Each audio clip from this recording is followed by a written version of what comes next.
Okay, Assalamualaikum warahmatullahi wabarakatuh dan salam sejahtera semua. Okay, InsyaAllah pada petang Jumaat yang dirahmati ini kita akan berpeluang sekali lagi untuk mengikuti siri Bual Bicara MyKAS yang akan membincangkan isu-isu terkini yang berkaitan dengan COVID-19. Okay? Saya kenalkan diri saya dulu. Saya Prof. Juliana Jaludin, merangkap Timbalan Presiden MyKAS. Jadi pada petang ni saya akan bertindak sebagai moderator untuk siri Bual Bicara pada petang ni. Okay? Saya harapkan tuan-tuan, perempuan, pelayar, audiens yang di luar sana dapat menonton dan mendengar suara saya dengan jelas semua. Okay? Sekiranya ada tuan-tuan yang sedang melayari laman MyKAS di Facebook boleh berikan komen masing-masing dari mana tuan-puan berada supaya saya dapat lihat saya jelas di mana tuan-tuan lokasi tuan-tuan berada. Okay. Saya harap juga semua dapat share dan like kita punya page MyKAS. Semoga majlis santai ilmu pada petang ni dapat dikongsikan bersama rakan-rakan media sosial yang lain supaya bermanfaat pada semua. Okay. Izinkan saya untuk memperkenalkan siri Bual Bicara MyKAS ni. Untuk maklumat tuan-tuan dan puan-puan, sesi siaran langsung di Facebook ni kita namakan sebagai siri Bual Bicara MyKAS. Okay? Dia merupakan salah satu daripada aktiviti pertubuhan udara bersih Malaysia atau dalam bahasa Inggerisnya The Clean Air Society of Malaysia atau singkatannya MyKAS. Jadi program ni sebenarnya sebahagian daripada aktiviti kita untuk mendidik dan memberi kesedaran kepada masyarakat tentang isu-isu terkini alam sekitar yang khususnya berkait dengan udara. Jadi pertubuhan ni sebenarnya telah lama diwujudkan sejak tahun 2016 lagi. So keahliannya terdiri daripada pelbagai latar belakang. Terutamanya daripada ahli akademik, ahli industri, pakar-pakar perunding, hinggalah kepada masyarakat awam. Jadi MyKAS ni ada NGO yang sangat aktif dalam penganjuran konferensi antarabangsa di peringkat kebangsaan dan juga antarabangsa. Kami juga terlibat aktif dalam program community, focus group discussion dan juga dalam aktiviti perundingan. Dan baru-baru ini kami terlibat dalam penyediaan pelan udara bersih kebangsaan untuk Malaysia. Tuan-tuan puan-puan yang dihormati, sesi Bual Bicara MyKAS ni tidak akan sempurna tanpa kehadiran tetamu undangan. Jadi saya ingin memperkenalkan tetamu kita pada petang ini.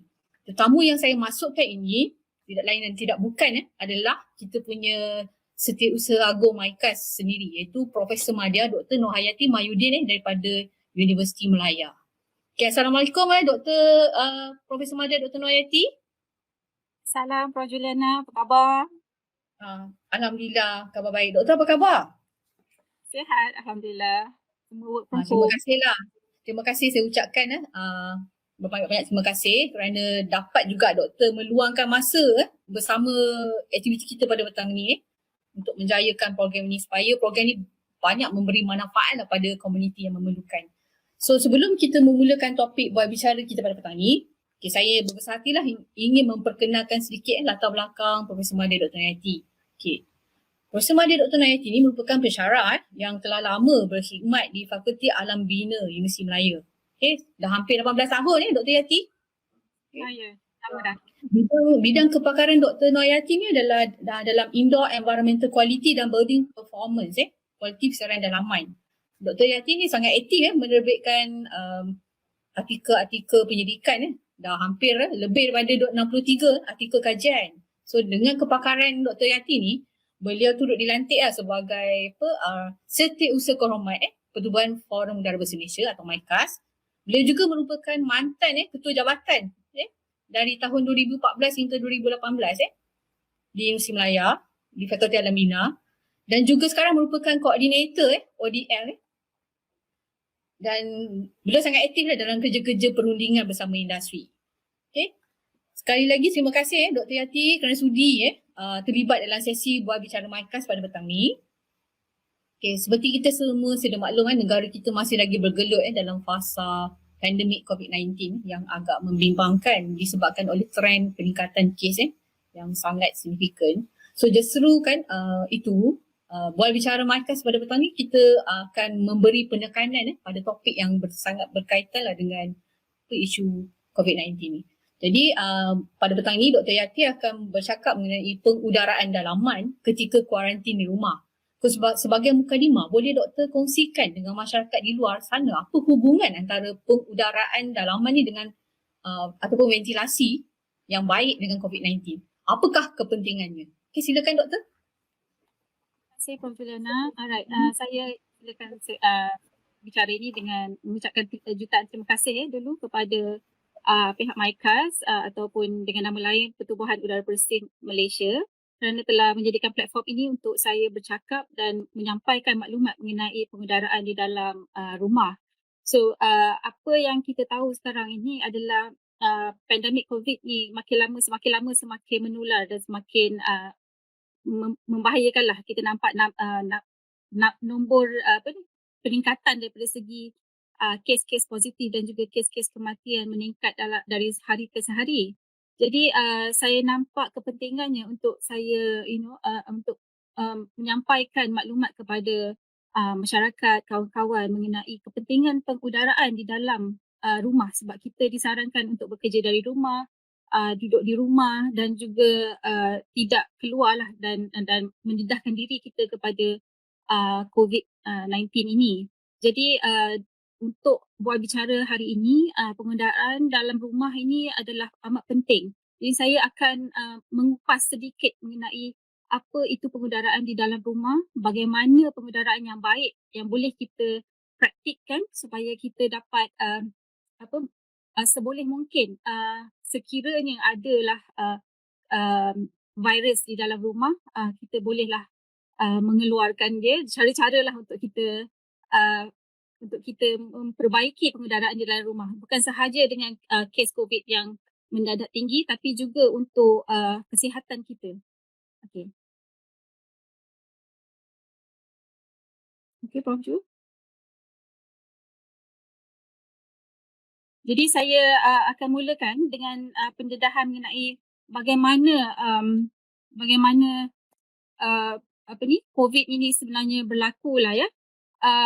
Kita sedia maklum, saya rasa semua orang tahu macam mana dan bagaimana untuk menghindarkan daripada kita terkena virus COVID ni. Tetapi rata-rata umum hanya tahu mengenai kita tidak boleh bersentuh, kita tidak boleh berada dekat dengan dengan orang yang berkemungkinan bergejala yang mempunyai ataupun positif COVID. Itu semua adalah sedia maklum, tapi ada satu perkara yang agak penting yang sangat penting yang mungkin tidak ramai tahu mengenai bagaimana virus ini berada di dalam udara, di dalam persekitaran kita yang kita tidak nampak. Okey, kalau kita selalu disarankan untuk menjaga SOP penjarakan fizikal kita dan juga untuk mencuci tangan sentiasa. Okey, sebab kita tahu bahawa penularan wabak ini boleh berjangkit melalui kontak indirect ataupun kontak yang tidak secara langsung. Kalau kita tengok daripada slide yang saya tunjuk, okey.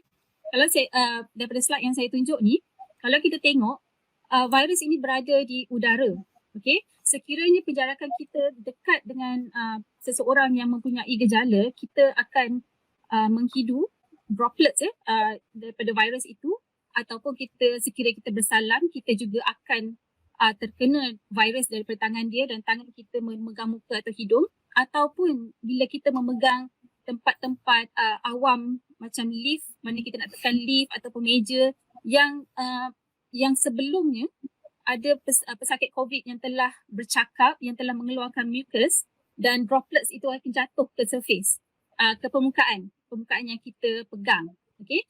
So itu adalah satu yang kita tahu, rata-rata masyarakat tahu mengenai perkara ini. Tapi yang saya ingin maklumkan di sini adalah kita sepatutnya tahu lebih lanjut daripada itu. Dia bukannya merebak semudah itu, maknanya kalau kita pegang permukaan, kalau kita tak cuci tangan, kita akan kena. Tapi sekarang ini setelah banyak kajian telah dijalankan, kita dapati bahawa virus COVID ni sebenarnya adalah terlalu halus yang dia boleh dijadikan sebagai ataupun dipanggil sebagai airborne. Okay, airborne, yang di mana virus berada di dalam aerosols yang ada di dalam udara, dia terlalu kecil dan halus. Kalau kita tengok dekat slides yang ada, ini adalah saiz rambut kita. Okay, saiz rambut kita besar ni. Okay, tapi ini adalah macam kita nampak spora-spora bunga yang kita masih nampak. Okay, tapi apabila kita bercakap mengenai virus COVID, dia terlalu halus dan dia mempunyai dua kategori. Okay, dua kategori di mana kalau dia droplets, dia adalah mucus yang besar. Bila kita batuk ke apa, kita still masih boleh nampak macam ada mucus tu. Virus ada di dalam mucus tu. Satu lagi adalah yang kita tidak nampak di udara ni. Okay, macam sekarang saya pandang depan, saya tak nampak apa-apa. Padahal di dalam udara tu berkemungkinan mengandungi virus COVID-19. Okay, disebabkan dia terlalu halus dan terlalu ringan. Okay, alright. Saya akan menceritakan juga dekat sini bagaimana bila kita bercakap ataupun seseorang itu bercakap. Saya gunakan pen kali lain kejap. Okay. Apabila kita bercakap dengan penjarakan sejauh 2 meter, sekiranya droplets daripada seorang yang berhadapan dengan kita mengandungi virus akan terkena kepada kita ataupun akan jatuh ke permukaan bawah. Okey, permukaan bawah maknanya dia akan jatuh ke permukaan di mana apabila kita sentuh permukaan tersebut dan kita sentuh muka kita, kita berkemungkinan akan menjangkiti. Okey, satu lagi, sekiranya kita berada dalam jarak 2 meter. Okay, jarak 2 meter. Kita berkemungkinan juga akan dijangkiti oleh virus tersebut kerana penjarakan yang terlalu dekat di mana droplets bila bercakap dia akan sampai ke permukaan muka kita ataupun hidung kita, dan sekiranya kita tidak pakai mask memang makin risiko makin bertambah. Okay, satu lagi yang paling penting yang saya ingin maklumkan hari ini adalah mengenai perkara ini, airborne. Okay, so airborne ni dia terlalu halus dan ringan. So dia boleh naik kerana penjarakan yang terlalu dekat di mana dia boleh naik dan dia boleh berada di dalam katalah ini satu ruang dalaman. Di dalam satu ruang dalaman dia boleh berada di persekitaran kita walaupun kita berada jauh daripada orang yang positif. Walaupun kita berada dalam jarak 10 meter di hujung bilik, bergantung dengan pengudaraan bilik tersebut, kita ada berkemungkinan risiko untuk kita mendapat COVID daripada airborne transmission. Pengudaraan virus daripada airborne tersebut, di mana bila dia berada di dalam udara, dia boleh berada di dalam udara dalam masa yang agak lama. Saya akan tunjukkan simulasinya di akhir persembahan ini. Itu sahaja Prof Ju untuk saya maklumkan mengenai macam mana COVID ini merebak di dalam udara. Okey, dengan kemunculan pelbagai VOC yang baru, terutamanya Delta varian so CDC pun telah recognize yang COVID-19 ini adalah airborne. Jadi kita banyak langkah-langkah preventif preventive measure yang perlu kita laksanakan untuk kita mengawal penularan COVID-19 ni, terutamanya dalam transmisi udara dalaman. Okay, seperti mana yang telah Dr. Yati kongsikan sebentar tadi, dan berdasarkan research atau penelitian terkini dan semasa, apakah langkah-langkah kawalan yang masyarakat perlu lakukan untuk menguruskan dan memastikan pengudaraan dalaman ni sesuai atau baik untuk mengurangkan transmisi COVID-19 ni di persekitaran dalaman? Saya Prof Ju. Saya akan mulakan dengan menyampaikan sedikit ilmu mengenai apakah dia pengudaraan yang kita ada di dalam rumah kita. Dia ada banyak jenis, cuma kita mungkin tidak tahulah, ataupun daripada segi teknikal atau scientific termnya mungkin tak ramai tahu.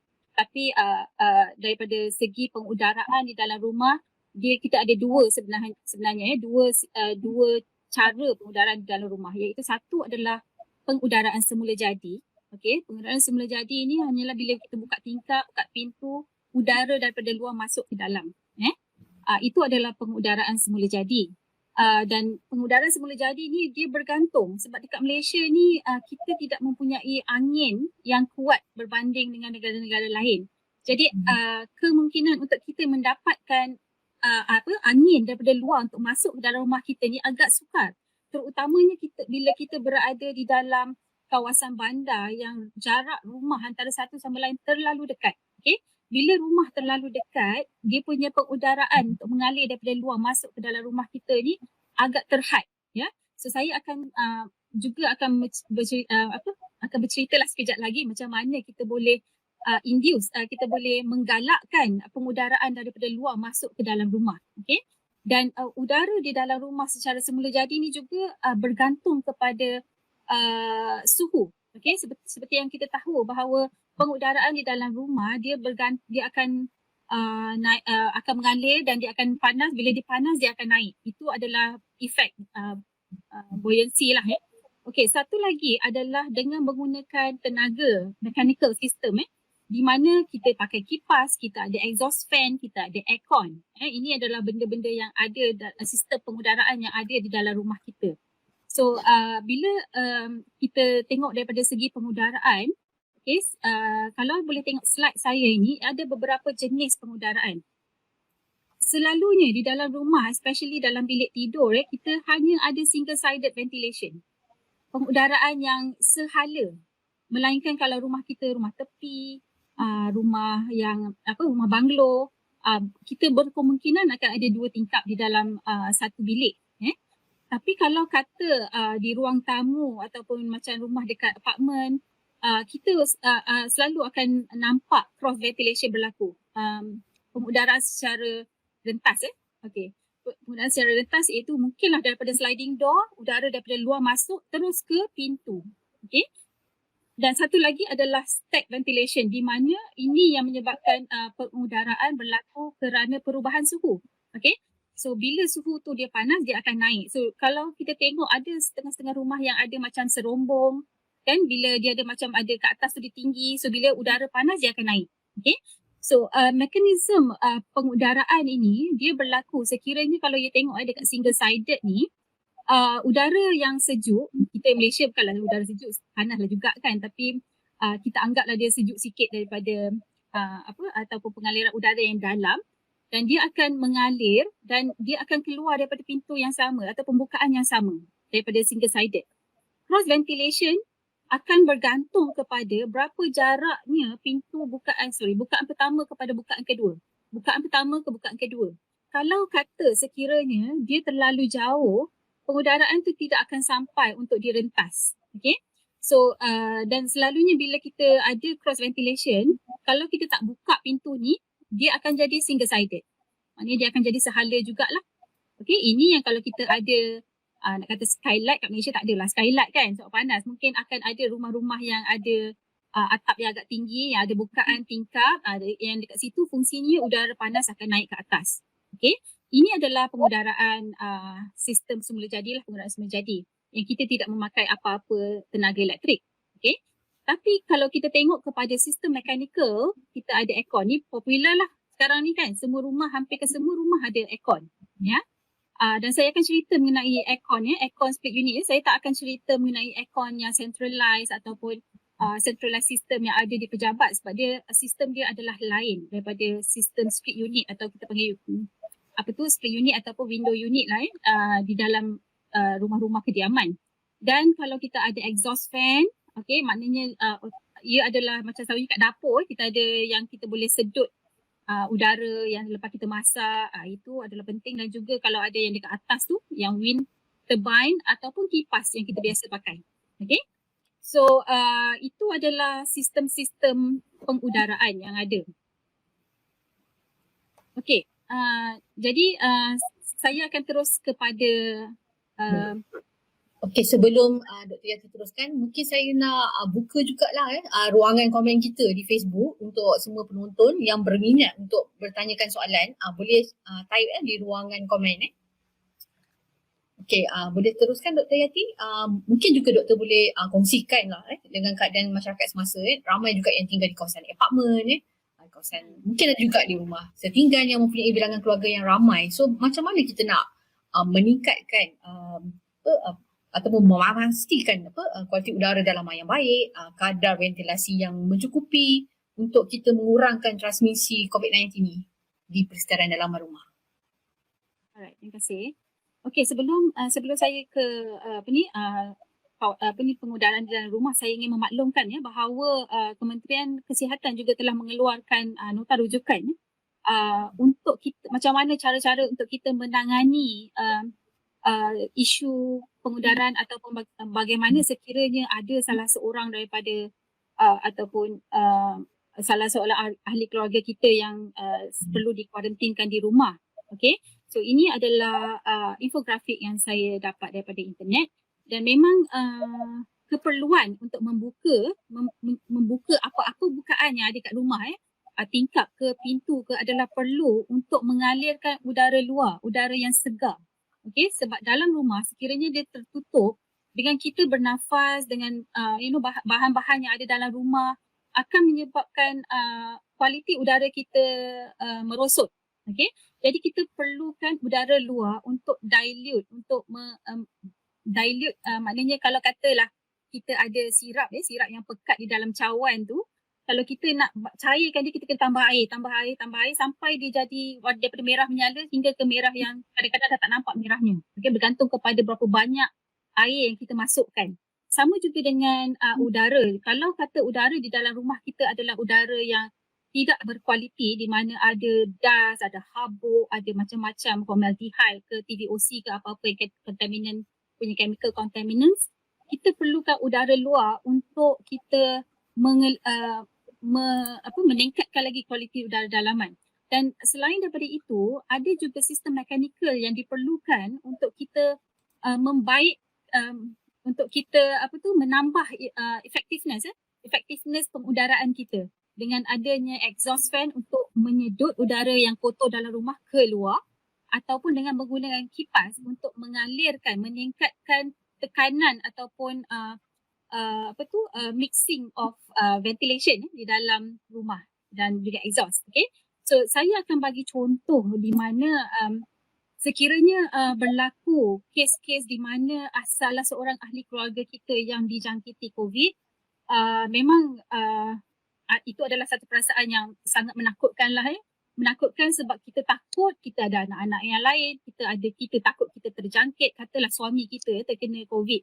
So apa yang perlu kita lakukan adalah kita kena bertenang dahulu. Okay, so kita kena pastikan bahawa bilik yang kita sediakan untuk suami kita adalah satu bilik yang kalau boleh lah seboleh mungkin ada tandas di dalamnya. So maknanya bila dia masuk bilik tu dia tak boleh keluar dah, duduklah situ 10 hari 14 hari ke. So kita cuma tinggal nak provide makanan. Okay, so itu adalah senario di mana bila kita ada bilik berserta dengan tandas. Tapi bagaimana kita nak mengelakkan, sebab bila saya sebut tadi mengenai pengudaraan di dalam rumah, di mana bila ada virus di dalam rumah, suami kita di dalam rumah. So macam mana kita nak elakkan bila dia bernafas, bila dia bercakap, virus-virus daripada airborne ini tidak keluar daripada biliknya ke arah ruang tamu di mana anak-anak kita berada. Yeah? So saya akan tunjukkan video. Okay, saya akan tunjukkan video ini untuk kita melihat bagaimana kita boleh test sama ada udara daripada dalam bilik di mana suami kita berada tu tidak keluar. Ya?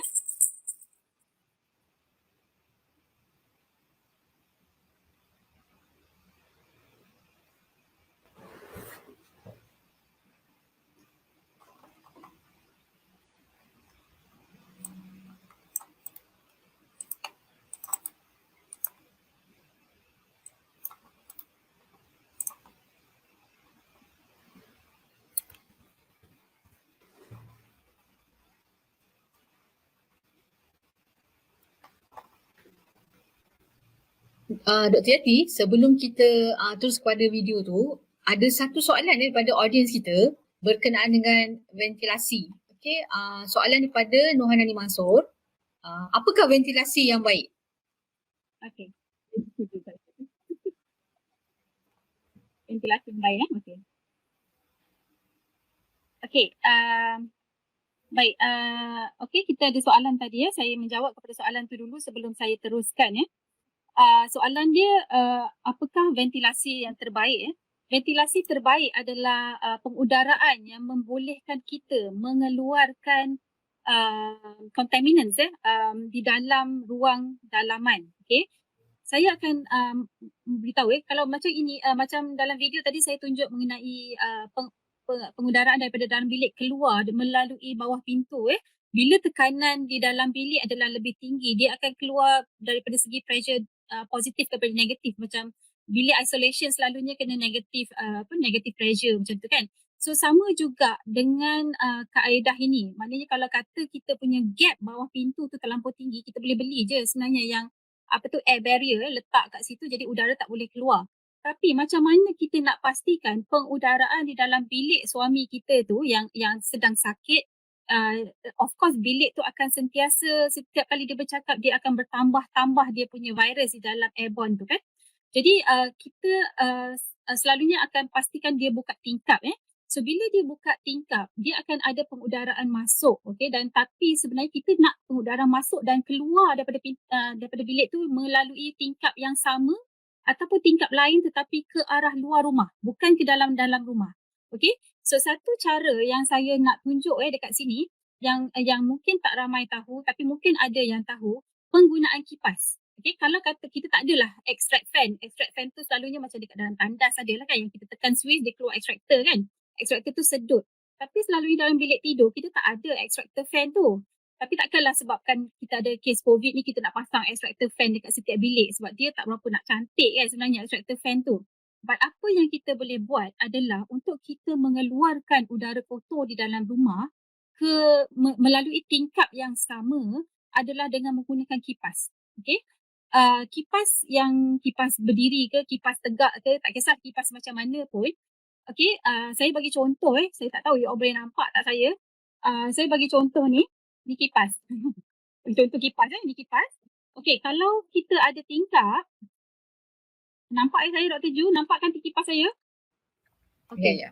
Kalau kita ada tingkap, kita kena menghadapkan kipas ni ke arah tingkap bukan ke arah kita. Ke arah tingkap kerana kalau you tengok saya guna faktor ni tisu tisu ni kalau dia ke arah kita dia akan menambahkan udara, dia akan salurkan udara ke setentang lah, maknanya ke arah pintu bilik kita. Tapi sekarang ni kita nak buang udara di dalam bilik tu keluar melalui tingkap yang sama. So apa yang kita boleh buat, kita terbalikkan dia daripada dia pandang muka kita, pandang tingkap kipas ni pandang keluar. Sebab kalau you tengok, katalah ini adalah habuk ataupun udara, you akan tengok dia akan melekat. Dia akan melekat. Maknanya udara yang keluar udara yang keluar daripada kipas ini adalah udara yang menarik semua udara-udara kotor daripada dalam bilik kita untuk keluar ke arah luar. Kerana kita tahu udara dekat luar tu besar. Jadi proses untuk dia menghilangkan virus tu adalah sangat cepat. So itu adalah salah satu faham. Apa dia Prof Ju? Okay, itu adalah satu contoh lah macam mana kita boleh menggalakkan pengudaraan untuk kita keluarkan udara-udara kotor yang di dalam bilik kita. Okay, satu lagi adalah dengan penggunaan aircon memanglah kita tak galakkan menggunakan aircon split unit terutamanya di dalam restoran ataupun pejabat sebab split unit dia punya nature of split unit dia tidak mengambil udara luar. Dia tak sama dengan centralized system aircon di pejabat yang besar di mana memang dia punya supply pengambilan udara adalah daripada udara yang bersih, udara segar. Tapi split unit yang ada nampak dalam rumah kita, walaupun kondenser dia dekat luar, jangan tertipu. Dia punya proses pengaliran udara bukanlah daripada kondenser. Dia berlaku daripada udara di dalam bilik kita yang telah disirkulate, disejukkan, dia keluarkan, disejukkan, dia keluarkan. Jadi dia tidak ada langsung unsur-unsur unsur-unsur pengambilan udara segar. So sekiranya tingkap kita tidak buka, kita buka aircon, kita hanya akan rasa keselesaan terma. Okay, maknanya kita rasa sejuk dan kita rasa thermally comfortable, comfort di dalam ruang. Tetapi ruang dalam ruang kita tu udaranya adalah tidak bersih. Okay, so kalau katalah kita untuk yang pesakit tu mungkinlah sebab terlalu panas, kita boleh pasang aircon tapi kita terpaksalah buka tingkap. Dalam waktu pandemik ni kita terpaksa abaikan sedikit of the climate change. Sebab kita tahu kalau climate change ni, kalau boleh jangan bazir elektrik. Okay, kalau buka elektrik, kalau pasang aircon, tutup semua pintu, make sure it's airtight kan. Jadi dalam pandemik macam ni kita tak boleh lah. Kita terpaksa ketepikan sedikit sahaja climate change punya isu tu. Kita boleh buka aircon untuk keselesaan terma pesakit, tetapi kita perlu membuka tingkap untuk menggalakkan pengudaraan yang kotor itu keluar. Okay, so ini adalah untuk rumah kediaman yang landed macam rumah semidi, rumah banglo ataupun rumah-rumah yang besar di mana kita ada keperluan ataupun ada bilik yang ada tandas. Okay, tapi bagaimana agaknya keadaan di dalam pangsapuri ataupun yang flat PPRT di mana mungkin dalam satu rumah tu ada 3 bilik tapi ada satu je tandas. Okay, so macam mana kita nak pastikan yang seorang yang kena COVID tu, katalah kalau suami kita lah, suami lagi kan, na'udzubillah, katalah suami kita kena COVID, kita terpaksa mengasingkan dia tapi kita terpaksa membenarkanlah dia menggunakan tandas. Okay, kalau tak pakai tandas selama 40 hari kan, sorry. Okay, so saya nak tunjuk slides yang satu lagi ini terima kasih kepada kawan saya di Siti Alap, okay, yang telah meminjamkan plan. Saya telah lukiskan kembali plan rumah dia dekat Siti Alam ni. Okay, plan ini adalah satu plan rumah di mana hanya ada satu sahaja bilik air. Okay, satu sahaja bilik air yang kita dapat lihat ini. Okay, so kalau kata nanti saya tunjuk sekejap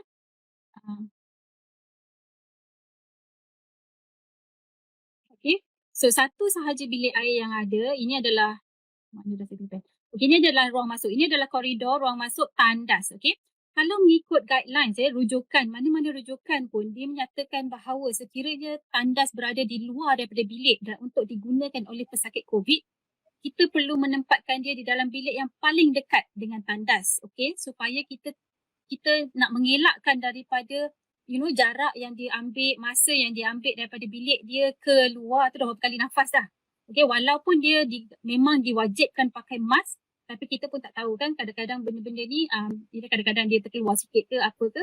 Jadi untuk kita mengurangkan risiko, kita akan perlu mencarikan di bilik yang jarak dia adalah paling dekat dengan tandas. Okay, tapi so ini tandas, ini dapur, janganlah pula duduk kat dapur kan, lampau pula.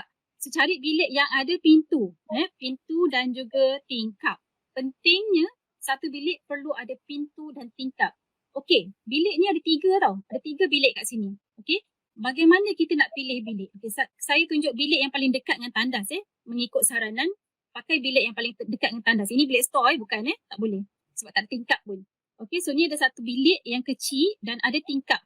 Okey, tetapi ini adalah bukan bilik yang paling baik. Walaupun dia paling dekat, tetapi penggunaan bilik ini adalah tidak baik kerana bila dia tutup pintu, of course dia akan tutup pintu, dan bila dia berada dalam bilik ini, dia ada tingkap, bagus. Tapi kita tengok pergerakan tingkap. Pergerakan udara melalui tingkap. Okay, sekiranya dia akan keluar, dia pasang kipas kat dalam ni. Bila dia pasang kipas, tingkap keluar, okay, tingkap buka, dia akan ada kemungkinan di mana udara daripada dalam bilik keluar. Tapi di mana dia keluar? Dia keluar dekat kawasan yang sebelah dapur. Yang boleh pergi masuk sini, yang boleh anak-anak masuk jalan-jalan kat sini. Dan juga kalau tengok dekat sini, ni dekat sini kawasan dia. Ni bilik tu, kat sini. Dan juga dia akan pergi ke arah mana tu? Ke arah koridor di mana ada public, masyarakat jiran-jiran. Okay, so expose dia punya pengudaraan yang berkemungkinan mengandungi virus COVID itu akan keluar ke arah kawasan yang mungkin akan dilalui oleh jiran-jirannya. Okay, so ini adalah bilik yang tidak boleh kita pakai. Okay, ada lagi 2 bilik ni. Okay, 2 bilik ni kalau kita tengok, 2 bilik ni mempunyai ciri yang sama. Maknanya dia ada tingkap, dia ada pintu, dia ada pintu kita tutup. Dia ada tingkap udara daripada luar. Maknanya udara ni datang fresh. Dia tidak ada bilik, dia tidak ada pangsapuri lain yang berdekatan ke, ataupun dia memang open air lah. Bukannya koridor macam kat sini. Okay, dia open. So antara 2 bilik ni tak kisah pun sebenarnya mana-mana yang you nak pilih. Okay, cumanya kalau kita tengok dari segi pergerakan udara, sekiranya angin kuat sekiranya angin kuat, dia akan masuk. Pintu ini akan dibuka seperti ini. Okay? So pintu ni akan dibuka seperti ini dan udara akan katalah buka sebab nak ambil bagi makanan. Dia nak ambil makanan kat luar, dia mesti buka pintu dalam 3-4 saat ke 5-6 saat macam tu kan. So udara akan keluar. Sama juga macam ni, dia akan buka pintu, udara akan keluar. Okay? Tapi kita akan tengok bagaimana pergerakan udara. Memang kita tak nampak tau udara ni. So kita akan just assume lah, kita nampak dia akan keluar, dia akan berlega-lega kat sini. Tapi sekiranya angin kuat daripada bilik ni masuk, dia akan terus keluar. Nampak? Sebab sini dia akan ada pintu lain. So dia akan masuk ke kawasan ini sahaja. Yang ini dia akan keluar terus kat sini. Okay? So adalah lebih baik untuk kita pilih yang tingkap kat sini. Okay? Tingkap kat sini. Bilik kat sini. Jadi bila ada pengudaraan, dia boleh mengurangkanlah risiko sebab kita tak nampak. Kalaulah kita nampak, kita senang sebab kalau nak virus tu kita nampak, kita macam main galah panjang. Kan? Nampak virus kat kiri, kita pergi kanan. Nampak virus tu kat atas, kita turun bawah. Kan? Tapi masalahnya kita tak nampak benda tu. Jadi kita terpaksa macam cara kita visualize secara konon-konon kita nampak lah. Okay? Jadi kita cuba untuk mengambil langkah-langkah yang sebaik mungkin untuk kita tidak meningkatkan risiko pengudaraan yang mempunyai virus COVID tu mengalir di dalam kawasan rumah kita. Okay, so itu adalah salah satu cara pemilihan bilik. Okay, so bila terjadinya macam ini, saya menggalakkan juga setiap 1 jam setiap 1 jam, kalau kata you nak pasang aircon ke, nak buka tingkap ke, ataupun kata nak pasang aircon, janganlah buka tingkap lagi kan. So maknanya buka aircon sehingga ia sejuk, dalam masa sejam, ambil masa 5-10 minit untuk buka tingkap dan pakai kipas. Ya? Pakai kipas untuk keluarkan kita punya udara. Okay? Udara yang kotor keluar. Jadi kita buat benda tu setiap sejam, setiap 2 jam supaya kita mengurangkan risiko pengumpulan virus di dalam bilik tu. Ya, bila dia terlampau banyak virus dalam bilik, buka aja dia macam, kita cuba bayangkanlah virus tu kat dalam bilik banyak-banyak kumpul-kumpul tak boleh nak pergi mana, buka pintu terus dia keluar. Kita bayangkan sampai macam tu lah. Tapi tak tahu benda tu jadi macam tu ke tak. Okay, so itu adalah salah satu cadangan saya lah. Tapi sekiranya maknanya berkenaan dengan tandas, kalau kita dah terpaksa share tandas, saya sarankannya pesakit yang COVID tu, dia kena masuk tandas dan dia pastikan tandas yang sebelum dia keluar, dia sendiri cuci. Cuci tandas sehingga bersih dan basuh tangan. Okay, barulah orang lain boleh keluar. Sekiranya yang kena COVID tu adalah anak kita yang kecil lah katalah, ataupun mak kita yang dah tua, takkanlah suruh mak kita basuh tandas sebelum keluar. Tak. Kalau kata dia dah terlampau sakit, okay, pastikan selepas penggunaan tandas, biarkan tandas di situ selama yang mungkin. Okay, setakat mana yang kita tahan tak masuk tandas. Okay, so bila kita dah ambil masa untuk dia meresap keluar, sebab tandas ada tingkap kan, so dia akan ambil masa untuk keluar sedikit-sedikit apa-apa kandungan virus di dalam tu, kita akan masuk dan juga pastikan kita pakai mask, pakai glove, dan kita akan cuci tandas tu sebelum anak-anak kita masuk dan menggunakannya. Okay, dan sekiranya ini di mana-mana rumah, sekiranya mana-mana rumah yang ada tandas yang ada exhaust fan, pastikan exhaust fan itu dipasang sentiasa supaya exhaust fan itu sendiri yang akan mengalirkan udara-udara kotor daripada dalam rumah. Okay, so itu adalah perkongsian saya berkenaan dengan rumah-rumah flat. Ya, saya ingin beri ni slide saya yang terakhir. Saya ingin memberi contoh di mana kajian telah dijalankan di China berdasarkan kepada kes SARS yang pertama dahulu pada 2005, di mana dalam keadaan rumah China ni dia punya density, dia punya keadaan perumahan dia sangat dekat antara satu sama lain. So ini bila dia jarak ini nampak satu je, tapi sebenarnya dalam satu blok ni ada banyak-banyak blok lagi yang dekat dengan satu sama lain. Dalam depan tingkap dia ada tingkap lain, tingkap rumah orang lain. Okay, so kalau kita tengok daripada segi kalau kita tengok kat sini, kita akan nampak yang dia punya yang dapat COVID kes pertama adalah, kalau tengok yang ni, daripada tarikh pertama 21 Mac tu adalah di rumah ini. Okay, tetapi nanti dia akan jangkit, mungkin dia akan pergi ke rumah ke sebelah ni dan dia akan naik ke atas melalui beberapa cara. Okey. Satu, sekiranya kita tengok daripada segi pergerakan udara dari dalaman, dia ada dua cara. Satu daripada pengudaraan dalaman rumah sendiri ataupun satu lagi cara daripada pengudaraan luar rumah. Okey. So kalau kata ini luar rumah, kita akan tengok kalau luar rumah ni dia ikut pergerakan angin. So kalau kita tengok pergerakan angin dekat sini, dia akan banyaknya ke arah dia akan tengok ke arah ke sini dan juga ke sini. Okey. Tetapi secara nature-nya, bila saya cakap tadi pengudaraan, dia mengikut bila dia panas dia akan naik, stratification of temperature. Maknanya suhu, perbezaan suhu bila dia akan panas dia akan menaik. Begitu juga dengan pengudaraan dengan virus COVID, sebab COVID ini dia virus ini ada di dalam udara. Dan sekiranya udara tu panas dia naik, virus akan ikut pergerakan udara tu sendiri. Okay?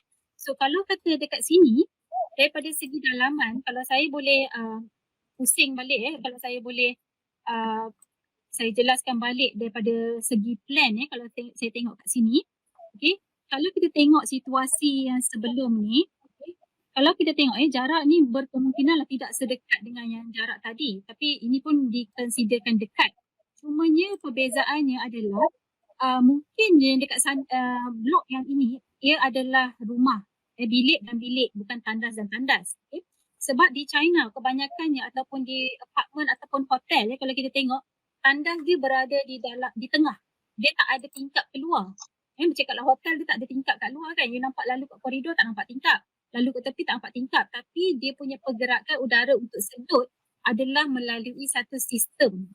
Satu sistem di mana dia ada macam air grill kat atas tu. So kalau kata ni pengudara dia akan pasang exhaust. Dia akan sentiasa exhaust tu akan sentiasa on dan dia mengalir. Okay. Masalahnya sekiranya katalah contoh rumah yang ini ada kata saya buat peratan rentas ini adalah rumah, ini adalah tingkap. Okay.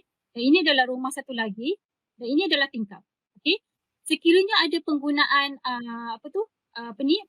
exhaust fan, dia berbeza tau daripada segi pergerakan udara. Kalau pergerakan udara tanpa ada tekanan ataupun force daripada tenaga exhaust, pergerakan udara tu adalah secara semula jadi. Okey, dia bergantung kepada kadar aliran angin udara di dalam bilik. Okey. So kalau kata saya bagi contoh ni bilik ni biasa je tak ada apa-apa exhaust. So pengudaraan dia adalah dalam tahap yang perlahan. Sebab dia tak ada force untuk paksa dia keluar. Okay, dia tak ada force katalah macam tu Tapi kalau exhaust ni dia memang telah ada mechanical system di mana memang udara semua nak sedut, semua berlari-lari keluar. Okay, kalau kita pasang asap kalau kita letak asap rokok kat sini, kita akan tengok asap ni semua keluar. Okay, tapi kalau kita pasang asap kat sini, kita akan nampak asap tu dia keluar sikit, dia akan naik sini, dia akan pergi sini, dia pergi sini, pergi sini. Berlainan dengan konsep bila ada exhaust fan. Okay. So bila ada exhaust fan, dia akan terus paksa angin ni keluar dengan tekanan yang tinggi. Okay, dengan faktor udara di luar, dia ada kemungkinan saya tak kata berlaku, tapi kemungkinan udara yang terlalu laju keluar, dia akan terus masuk ke rumah sebelah. Okay, sebab dia kat sini dia faktor dia angin dia tak kuat, so dia akan terima sahaja apa yang lagi laju. Kalau sini tak laju, dia akan ikut pengaliran udara di mana ada force of air. Dia akan masuk sini. So itu berkemungkinan, disebabkan itulah berkemungkinannya dia lebih kepada blok sebelah daripada blok yang ke atas. Okay. So daripada faktor yang blok dalaman ni adalah melalui exhaust fan tandas. Kalau exhaust fan tandas dia macam ni, dia macam ada kolong, dia akan tutup, ni semua tandas kat atas ni. Ni semua tandas. Okay, tandas semua ada exhaust fan. Okay, so bila ada exhaust fan, ini adalah satu macam void dia tak ada ruang, tak ada apa, dia tak nampak apa sebenarnya. Dia macam ada ruang kosong yang kecil sahaja. So dia akan jadikan tekanan tu lebih tinggi. Bila udara ni panas, dia keluar, dia akan naik. Automatically dia akan naik, dia tak akan turun. So dia memang ada pressure difference, dia akan naik. Dia macam faktor serombong lah So dia akan naik. Tiba-tiba satu rumah ni tak pasang exhaust fan. Dia akan naik, tiba-tiba ada nampak macam ada faktor yang macam tak ada kesan tolakan daripada dalam. Ni semua ada kesan tolakan dari dalam. Tiba-tiba satu rumah ni daripada bawah, okey, tak ada faktor tekanan dari dalam. Dia akan naik tetapi akan ada juga kadang-kadang dia termasuk. Okey. So bila dia termasuk, itulah yang akan ada risiko jangkitan COVID melalui pengudaraan sama ada dalam ataupun luar. So itulah dia apa yang saya boleh kupaskan pada hari ini, dan saya nak share sebelum saya tamatkan saya punya buat bicara ni, sebelum kita jawab soalan-soalan sekiranya ada, saya nak tunjuk macam mana bila kita bercakap virus ni bergerak di dalam udara supaya kita nampak dan kita sentiasa takut untuk berada di mana-mana. Tapi bila dia tak nampak, kita tak boleh nak bayangkan sebenarnya. Jadi saya harap dengan saya tunjuk video ni, dia akan nampak dengan lebih jelas. Small particles that glitter floating through the air. These particles are all smaller than 10 micrometers, or 1/100 of a millimeter in diameter. Let's take a look from a different angle. They're small and light. You can see them drifting through the air. These are microdroplets. People generate a lot of microdroplets when they talk loudly.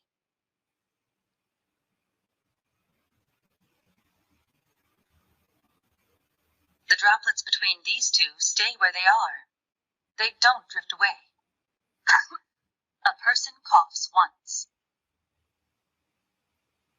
and spreads about 100,000 droplets.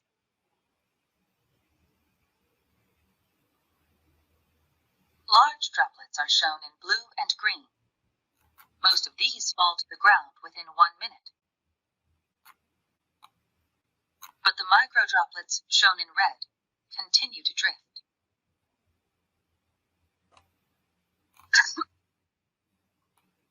This simulation uses only microdroplets. 5 minutes later, 10 minutes later,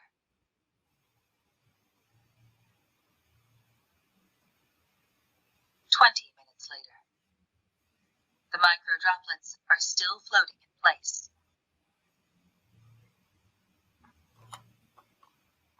When you open a window,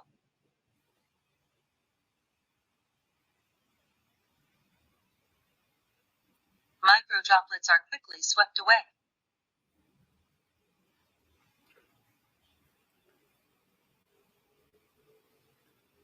They're very small and light, so any airflow will get rid of them.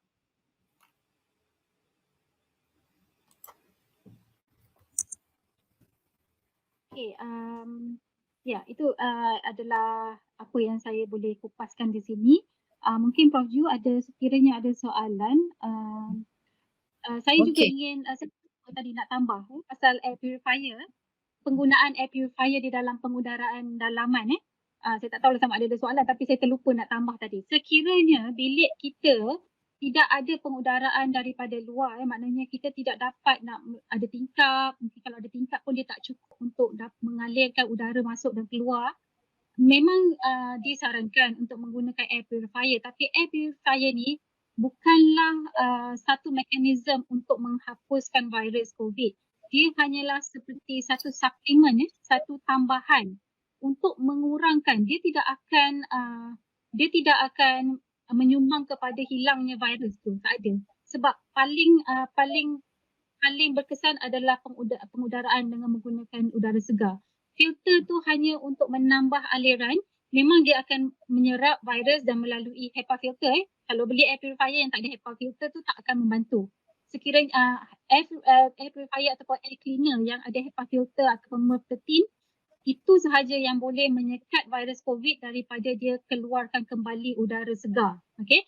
Dia bukan udara segar tapi udara yang telah ditapis virusnya. Cuma dia akan menggalakkan sedikit penambahan udara di dalam bilik sekiranya tidak mencukupi. Ini adalah untuk bilik-bilik yang besar. Sekiranya kita tidak ada tingkap, kita hanya menggunakan split aircon. Split aircon ni dia memang akan mengalir di dalam satu kawasan, satu rumah. tapi ada jarak dia. Hanya kepada satu jarak sahaja di mana udara dia sampai dan dia akan berpusing balik dan pergi balik sampai. Tapi sekiranya ada lagi ruang yang hujung yang tak ada, tak sampai dia punya pengudaraan tu, kita akan jadikan dia macam, dia sebenarnya adalah dead end lah, macam sekilat dia tak ada udara yang mix, tak ada, dia jadi macam short circuit. Dia maknanya kat situlah sebenarnya di mana virus tu akan berkumpul. Jadi penggunaan air purifier ataupun air cleaner di dalam mana-mana bilik, kita sepatutnya tahu dekat mana yang sepatutnya kita perlu ada air cleaner tu, peletakan air cleaner tu. Kalau kata di restoran, kalau kata ada satu ruang itu yang tak ada pengaliran udara, di situ lah sepatutnya peletakan air cleaner kita perlu letak. Okay, so itu sahaja ya Prof. Ju. Terima kasih. Sebenarnya kita ada soalan berkenaan dengan air purifier tu tadi daripada salah seorang pada audiens kita, Nurul Shihah. Okay, tak apa, Dr. Yati pun dah jelaskan tadi. Okay, seterusnya kita ada lagi beberapa soalan. Saya rasa kita boleh utarakanlah beberapa soalan yang telah diberi oleh audiens. Okay, soalan seterusnya adalah daripada Zahiruddin Fitri. Okay, sejak akhir-akhir ni, oleh kerana kita sentiasa berada dalam rumah, terdapat banyak pihak yang menjual essential oil dan mendakwa bahawa ianya bagus untuk kesihatan, mood dan lain-lain. So adakah penggunaan essential oil ni boleh jadi bahaya akibat dari VOC yang dibebaskan atau ada kompaun kimia lain? Okay, essential oil ni bergantung kepada jenis essential oil. Ada banyak sangat di pasaran. So dia bergantung kepada berapa persen of natural organic form of chemical yang dia pakai. Kadang-kadang dia punya natural chemical organic tu adalah sikit je. Dia tambahan banyak chemical yang membahayakan. Nak bagi bau tu lebih kuat. Jadi dia memang akan menyebabkan chemical di dalam udara tu lagi memburuk daripada lebih baik. Tapi sebenarnya bila kita bercakap mengenai diffuser ataupun essential oil, kita selalunya akan pakai diffuser sebab kita ada air. Berhati-hati dengan diffuser, bukan sahaja essential oil atau apa-apa, dia jadi macam humidifier. Humidifier kalau dekat negara lain yang memang negara yang tak berapa humidity dia tak tinggi, tak apa. Tapi kat Malaysia kita ni kena bergantung. Kalau kata kita ni kat luar hujan, dalam rumah kita dia punya humidity level akan tinggi. Dan virus COVID sekiranya dia berada di luar lingkungan 40 ke 60%, itu adalah menggalakkan lagi lah virus COVID tu berada dan berkumpul di dalam satu-satu kawasan. Dan juga essential oil ni saya tak boleh nak komen, tapi saya rasa scientifically not proven, belum lagi proven scientifically yang dia boleh membantu dari segi menghilangkan virus COVID ataupun penyakit pesakit-pesakit COVID. Cumanya dia akan membantu dari segi emotional kita. Bila kita bau benda segar, bila kita bau benda yang nyaman, sama macam aircon. Bila saya cakap essential oil sama dengan split unit. Kita ada split unit. Split unit tu untuk bantu kita supaya kita sejuk, sedap tidur, sedap buat kerja. Tapi sebenarnya adakah udara yang di dalam bilik kita tu udara yang bersih? Tak. Kan? So sama je konsep dia. Cuma dia hanya membantu dari segi psikologikal kita. Daripada segi saintifik in terms of kesihatan dalaman kita tidak ada yang terbukti lagi. Setakat yang saya tahulah. Okey, soalan seterusnya daripada Siti Diana Nabila. Okey, pada pandangan Dr. Yati, adakah dengan menanam pokok dalam ruang bilik dapat membantu atau memberi kesegaran kepada pengudaraan dalam ruang tersebut? Okey. Penanaman pokok bergantung kepada jenis pokok. Dia ada banyak jenis pokok. Ada tertentu pokok yang mengeluarkan spora. Okey. Spora yang kita tak nampak, tapi spora tu sebenarnya adalah particulate matter yang halus yang akan berlega-lega dekat udara. Okey, itu adalah satu. Walaupun dia cantik, walaupun dia menenangkan kita, tapi dia akan jadi harmful terutama kepada kucing ataupun binatang-binatang yang ada. Itu adalah spora. Ada jenis-jenis pokok yang memang sesuai untuk ditanam di dalam rumah. Saya pun tak ingatlah offhand nama-nama jenis pokok tu, macam pokok lidah buaya ke ataupun pokok ni white lily yang saya tahu adalah baik sebab dia ada scientifically proven tapi tak banyak yang menyerap kadar TVOC di dalam bilik. Saya pernah buat test di dalam satu classroom di mana saya letakkan beberapa pokok dan di dalam classroom tu of course kita pakai marker pen, ajar student dan dia akan tinggi lah in terms of ni bacaan formaldehyde ke TVOC. Dan dengan adanya pokok adalah sedikit penurunan dan juga ada juga penurunan daripada segi humidity sebab pokok menyerap air. Okey, pada waktu siang dia akan menyerap air lah. Dia akan serap air, jadi sekiranya udara dalam ruang kita ni adalah agak lembap, pokok ni berfungsi untuk menyerap air. Okey. Okey, soalan seterusnya. Tidak So, tak apa, teruskan Dr. Yati. itulah sahaja. Ada lagi soalan yang lain. Okey, menjemur kain di dalam rumah. Okey, so menjemur kain di dalam rumah kadang-kadang saya pun buat kan sebab kat luar hujan. Okey, so terpaksalah kita sidai baju kat dalam rumah. Tapi kita kena tengok dari segi humidity. Memanglah sebenarnya cakap tu senang kan, tapi buatnya buat juga. Okey, tapi sebenarnya kesan terhadap penyediaan kain di dalam rumah ni, kalau anak-anak saya dengar ni ketawa je kot. Kesan penyediaan air di dalam rumah adalah kandungan air di dalam udara meningkat.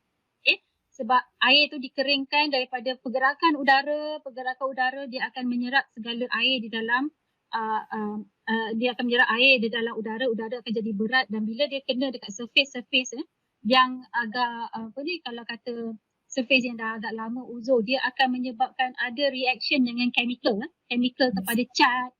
Di situlah bermulanya fungus, bermulanya kulat. Di situlah dia menyebabkan kulat-kulat ni berlaku, mold, dan daripada situlah juga akan adalah spora-spora yang akan keluar di dalam ruang rumah kita yang akan menjadi satu faktor yang boleh menyebabkan siapa-siapa yang ada penyakit asma akan lebih teruk asma dia. Okay. Ya, boleh menyebabkan reaksi alergik dan juga sick burden syndrome dalam jangka masa panjang kan. Okey, seterusnya kita ada soalan daripada Nur Nasuha. Bahaya tak jika spray cecair sanitizer di dalam rumah? Macam mana nak menggunakan dengan kaedah yang selamat? Okey, sanitizer ni memang dah macam popular Siapa yang jual sanitizer ni kaya lah.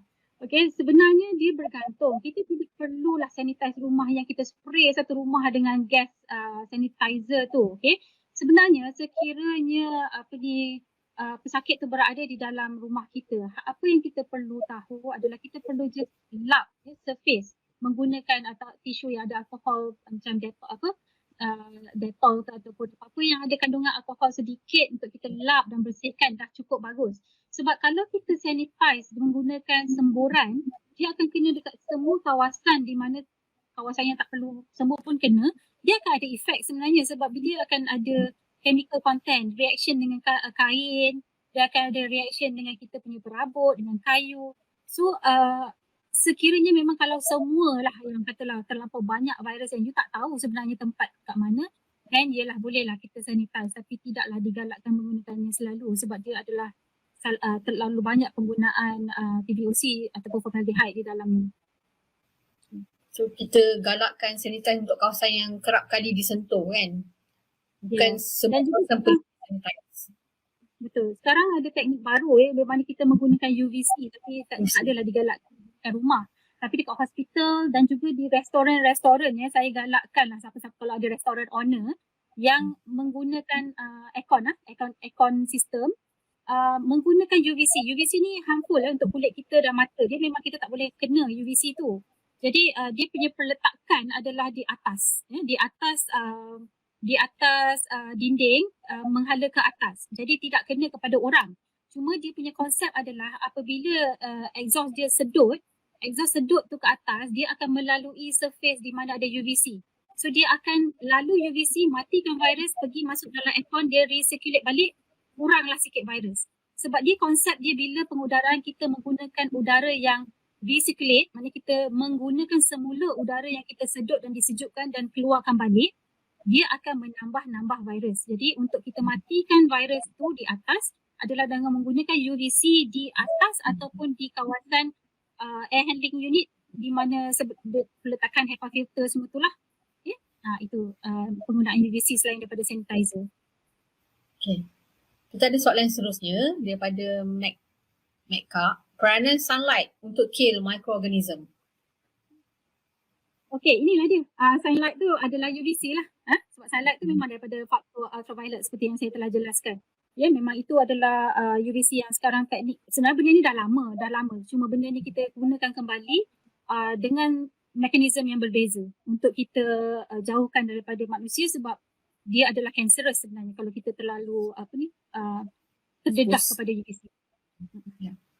Okay, kita dah sampai ke penghujung waktu sebenarnya untuk sesi berbicara kita.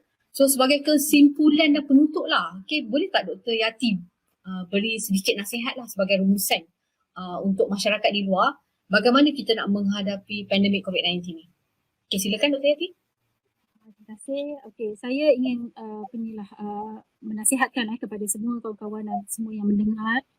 Memang kita nampak benda ni terlalu lama dan kadang-kadang kita bosan dekat rumah dan kita rasa macam dah terlampau lama dan rasa macam nak keluar. Memang kita nak keluar tapi kita kena sentiasa berwaspada. Kalau kita nak keluar di luar, ada langsung satu kawasan pun yang zero risk. Tak ada. Zero risiko tak ada. Walaupun kita berada di luar rumah, yang kita dah tahu kat luar rumah tu banyak udara segar, virus akan jatuh.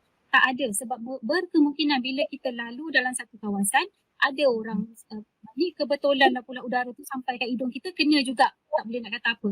So kalau boleh stay at home, duduk kat rumah, dan kalau boleh kalau kita perlu keluar, kita pastikan yang kita ada kita faham konsep pengudaraan tu. Okay, faham konsep pengudaraan, jangan berada di dalam satu kawasan yang tertutup dengan dalam keadaan yang lama. Okay, dan kalau boleh, kalau kita tengok sistem tu, sistem split unit, tak payahlah masuk, ataupun masuk sekejap keluar balik, okay, ataupun make sure you pakai double mask. Double mask mudah-mudahan dia tak masuk lah sebab dia terlampau halus, dia tak masuk. Okay, dan kalau katalah mengenai restoran, saya tahu semua orang dah bertungkus lumus, berseronok-seronok nak masuk restoran. Saya juga menyarankan kalau boleh mulakan dengan restoran yang ada pengudaraan luar, yang duduk di luar dan bukannya fully air condition. Okay, so kalau fully air condition risikonya tetap tinggi. So itu sahaja daripada saya. Okay, saya nak ucapkan terima kasih kepada Dr. Yati kerana sudi meluangkan masa pada petang ni berkongsi ilmu, pengalaman Dr. Yati kepada masyarakat awam berkaitan dengan kepentingannya ventilasi dalam mengurangkan transmisi dalaman COVID-19. Bagaimana kita nak menangani isu ni secara lebih berkesan. So semoga perkongsian di dalam program Bual Bicara ni dapat memberi manfaat kepada semua penonton yang hadir. Saya nak ucapkan terima kasih juga kepada semua penonton yang telah hadir dan memberikan kerjasama yang baik untuk program kita. Sekali lagi terima kasih Dr. Yati. Terima kasih semua. Okay, sebelum saya mengakhiri program ni, saya juga ingin berkongsi beberapa aktiviti MyCast. Okay, MyCast juga dalam perancangan kita akan menganjurkan satu conference iaitu Conference on Air Quality and Climate Change pada 17 dan 18 November. Okay, atau singkatannya AQCC 2021. So tema conference kita ni adalah untuk mengatasi perubahan iklim dan meningkatkan kualiti udara di era pandemik global. Jadi berbagai topik yang sangat berkaitan dengan pandemik COVID-19 ni akan kita bahaskan dalam conference ni. Kepada individu yang berminat, boleh layari Facebook kita ataupun laman web MyCast okay, untuk dapatkan information lanjut. Okay, siapa yang berminat juga untuk menjadi ahli MyCast juga boleh contact kita punya setiausaha dan juga admin di laman web MyCast. Okay, terima kasih kepada semua yang hadir pada petang ini. Semoga program yang kita adakan pada petang ini memberi manfaat kepada semua mereka, sama ada yang dapat hadir ataupun yang mungkin saudara dan saudari boleh kongsikan juga program ini pada rakan-rakan dan masyarakat di luar sana. Okay, sekianlah daripada saya okay, pada petang ini. Terima kasih semua. Semoga kita berjumpa lagi untuk program Bual Bicara MyCast untuk episod yang seterusnya.